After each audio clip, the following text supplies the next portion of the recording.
Hi, I'm Tom Patton and this is my first video tutorial on nightlife and event filmmaking. As we go on, I'm going to be giving you some hands-on reviews of cameras and of software, and I'm also going to be showing you how to get the most out of your chosen camera, particularly in low light environments. I'm also going to give you some tips and tricks about how to really establish your own style and sort of say who you are to the filmmaking world, particularly on the nightclub scene. But before all of that, if you don't know who I am or you've never seen any of my work before, here's a little snapshot of the kind of videos that I make.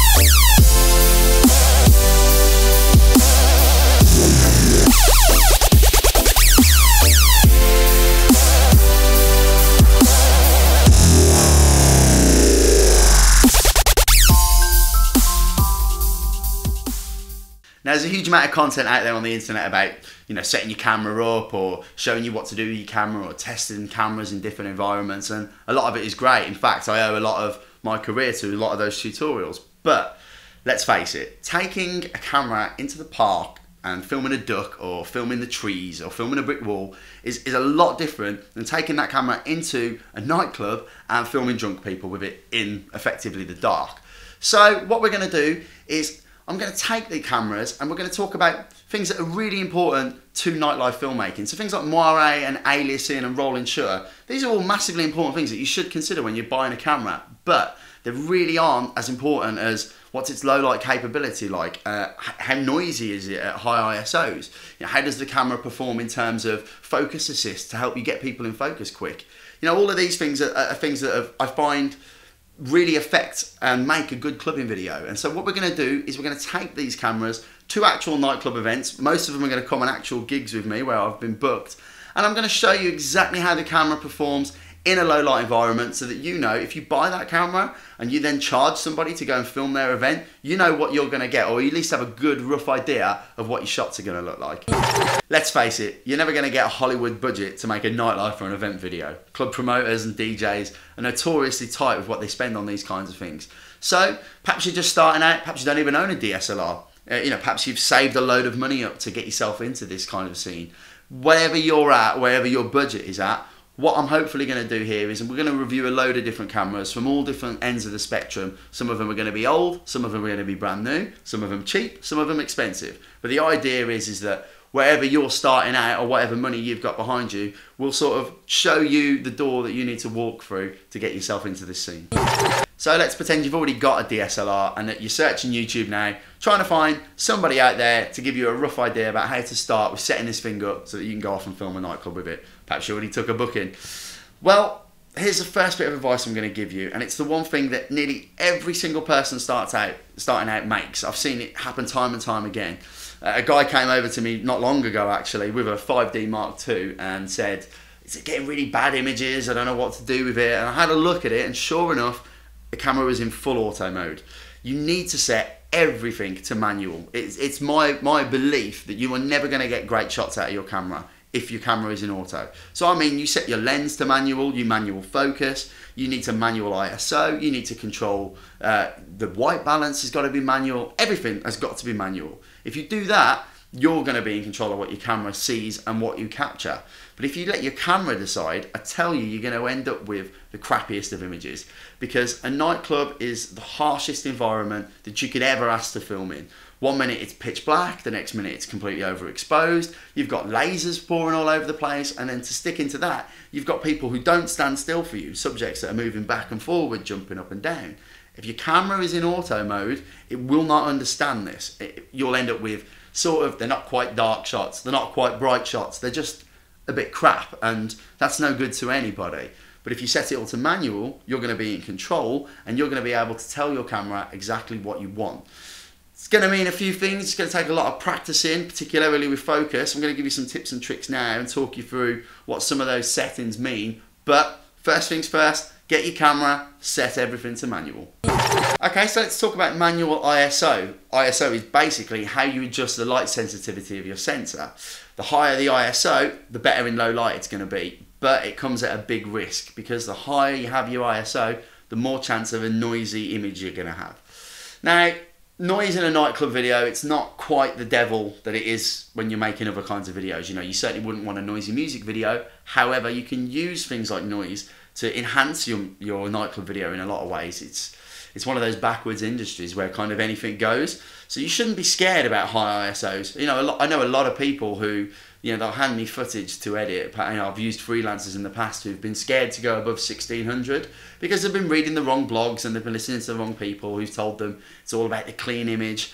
Personally, I think it's all about getting the shot when it comes to making a nightlife video. And if you can't see anything, what's the point in you being there? What the promoter really wants to be able to show his audience when he's taking that video out there is, look how great my night is. And if you can't see that, what's the point? So he's not going to be bothered by a little bit of noise that you could probably mask over, that you could put an effect on, or that you could even say is part and parcel of your style of the video. So don't be scared of high ISOs. High ISOs, they are your friend. So get your camera into manual mode, take it out into something that's relatively low light, maybe turn all the lights off in a room and just put like a torch or maybe your top light that you've brought in the corner and start testing with what's acceptable. Put your hand out in front or pick an object and see how high you can get your ISO before the image turns to total shit and you can't use it anymore. But that's one of the most important things I can give you is do not be afraid of your ISO. Let's talk about manual shutter speed. This is really easy. Honestly, this is going to take 2 seconds for you to figure out. Your shutter speed should always be double of whatever your frame rate is. So if, like me, you're in Europe and you're shooting at 25 frames a second, then your shutter speed should be at 50. It's as easy as that. Just a word of warning, if you don't set your shutter to 50 and you take it into a nightclub, it means your camera is going to be out of whack with the actual club lighting, and what you're going to see is really heavy rolling and banding in your video. Looks kind of nasty, so just beware of that. Keep your shutter at 50 and you'll be happy. So let's talk about manual aperture. Aperture is basically the opening that lets light from your lens through to your sensor, and it also controls the depth of field as well in your image. Now, depth of field just really basically, you know, when you watch a film and it looks really high end and polished, the background is kind of softly out of focus while the thing in the front is really sharp. That's depth of field, and you want to give your clubbing videos that kind of look because promoters like it. It makes their event look more expensive and it makes you look more like an accomplished filmmaker. But to get that, you're going to need to get yourself some lenses with a low f-stop. Now, f-stop basically just means the aperture of the lens. So what you're looking for ideally is lenses with an f-stop of, say, 1.4 or 1.7 or f2. Now, these lenses, they'll give you beautiful images. They're really great in low light. The depth of field will look absolutely amazing in the club. But if you take your kit lens that came with your camera to a nightclub event, I guarantee that you are going to pull your hair out. Anything over an f2.8 you're going to struggle with. You're going to get crappy, horrible, noisy images, and you're going to wish that you'd brought the camera body only and then perhaps invested in some cheap low f-stop lenses. Now, me personally, I prefer prime lenses that have got a manual aperture ring on them, so you control the f-stop on the actual lens. Now, not all lenses do this. Some of them are controlled by the dials on your camera.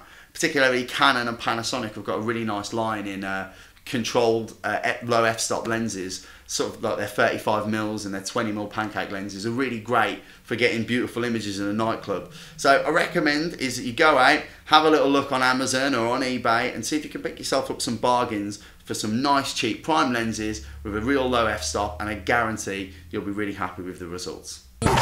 Okay, so manual white balance. Your camera figures out what the colours of your image are going to look like by starting from white. So what you need to do is go into your settings, switch your white balance to manual, and then you're going to be dealing with what's called Kelvin, and you're going to have to adjust that. Now, when I'm in a nightclub environment, I tend to shoot at anything between 3,600 and 4,000 Kelvin. I think it gives it like the right amount of warmth without being orange, but also it's not too blue. So it's kind of a nice level to be at. So you really just need to decide what you're happy with and what works for your particular video. But please do not shoot at auto with your white balance, because otherwise your camera is going to decide what the colours on your image should look like. And when you come to grade it, when you're working on it, it's going to be an absolute bitch. Let's talk about manual focus. It's pretty much the hardest part about shooting manual. It's that one thing that puts people off from going and shooting manual with a DSLR, particularly people that have been photographers in the past or their background is in photography.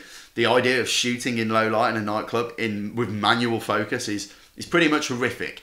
But trust me on this, if you've got manual control over your focus, you will get better, crisper shots. If you leave it in auto mode, your camera is constantly going to be trying to decide what do you want to get into focus. Is it those lights that are going off in the background? Is it this group of girls at the front? Is it the DJ? And you're going to have a real uphill battle on your hands.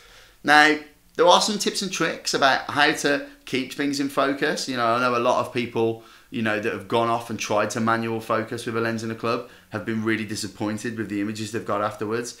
But there's some really simple things that you can do to brush up on it. First thing is obviously practice. You know, you don't have to go into a club. Just sit, you know, put your camera into manual mode. Maybe go down to the train station and try and get trains in focus as they're zipping past, and really get to grips with, you know, quickly moving your focus barrel.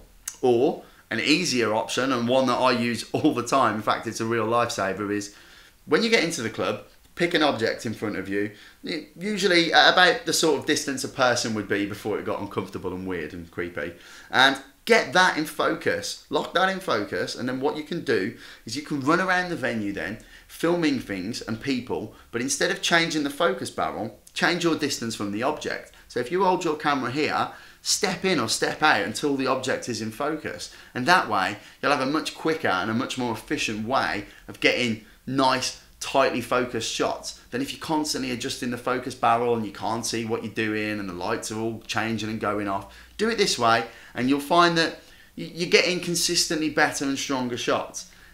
Or the other option, one that I'm quite a fan of, and the whole image, that sort of image is a big part of clubbing, is get yourself a fisheye. You know, fisheyes are rarely out of focus. They rarely sort of lose that sort of locked in quality. Even if they're slightly out to the eye, they still look fairly sharp. So invest in one. Now, I mean, if you're looking at Canon or Nikon, they're not the cheapest lenses in the world, especially for ones with really good glass on them. But if you're using Panasonic or a Micro Four Thirds mounted camera, there's some great bargains out there on fisheye lenses, but they're definitely worth investing in and you should definitely take a look at them. But there you go, manual focus, get yourself out there, start practicing really fast things, practice focusing on an object and then moving your distance from it, and get yourself a fisheye, and life will be so much easier for you.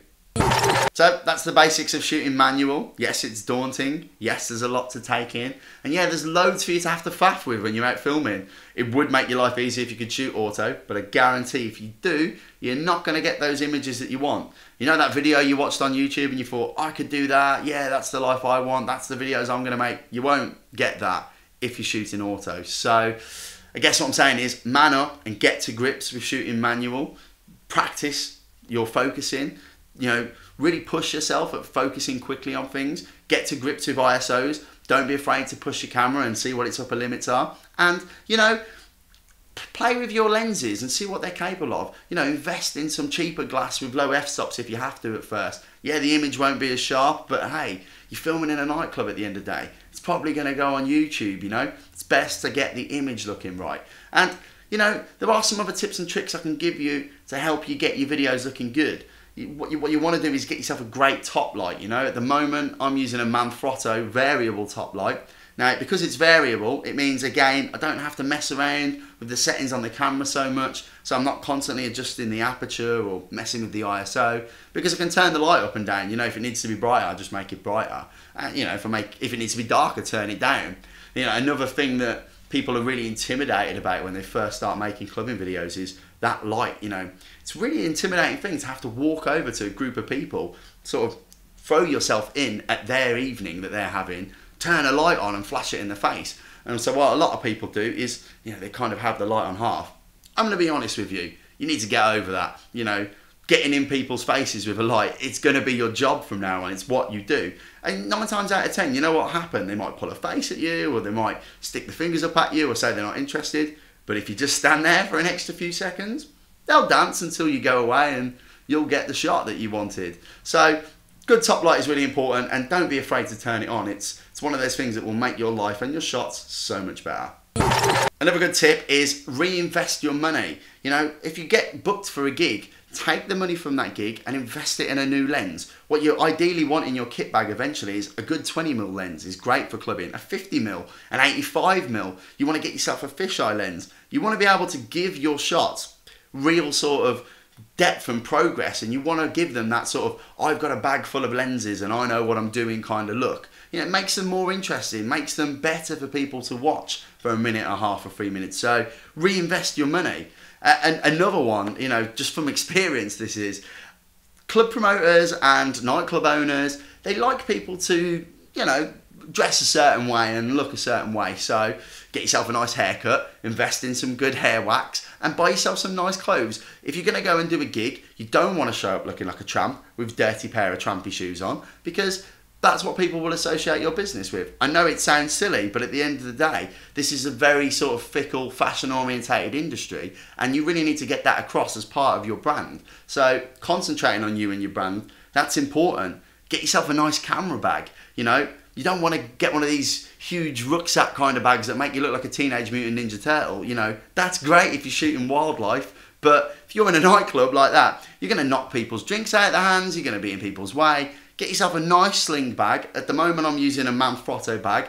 It's really great. It's big enough for me to get 2 camera bodies in, plus about 5 lenses, but because it's quite thin and narrow, it doesn't really get in anybody's way. It's almost satchel-like. Plus it's got a zip at the top that I can lean in and grab lenses from. And if you want the names of these products, I'll be putting them on my website, so please go and check out the blog and you'll be able to follow the links to Amazon there to buy these certain products. But do not wear a bum bag, whatever you do. I've seen so many filmmakers out there and with a little bum bag on and lenses in the front. It looks awful. You look awful. Nobody is going to want to buy you a drink at the end of the night if you're the bum bag guy. So don't do that. You know, the other thing I can say to you is that as an industry, this is all about appearance and how you put yourself across, and you've got to throw yourself into the headlights here a little bit, you know. Don't be afraid to call nightclubs up. Don't be afraid to sort of find out who your local competition is and maybe find out where they're not doing, because then there's opening in the market, you know. Nightclub owners, they want what everybody else has got. So if you know there's a guy making clubbing videos for these 2 clubs in the area, speak to the other ones, because chances are that they want videos as well. Really simple things, I know, but they make a big difference overall. So have a little think and yeah, start working on your presentation and figuring out how you're going to earn the money for that first lens.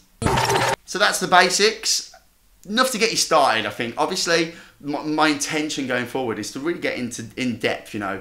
We're going to be looking at specific cameras. One's coming up, hopefully, that we're going to take a look at is the Mark III, how that performs. Canon have got a great reputation with this camera, so, and I personally own one and love it, so I'm going to take that and show you what happens in a nightlife environment with them. We're going to look at some cheaper options as well. Obviously, you've got things like the Nikon 5200. Personally, the Nikon D800, it's a big investment, but it's a great film camera as well, so I'm going to show you how that responds. We're also going to take a look at the GH3 and its older brother, which has come down crazy in price, but if you know what you're doing with it, it can be a great nightlife camera. So we're going to look at the GH2 as well. And we've got some more surprising left field cameras we're going to take a look at down the line as well. But in the meantime, if you want to keep up to date with what I'm up to, see some of my work, maybe check out my written blog, you can visit me at www.tpackproductions.com, or if you want to ask me a question directly, why don't you follow me on Twitter at tpackproductions. All the links are in the description below, and hopefully I'll hear from you soon. Take care, bye.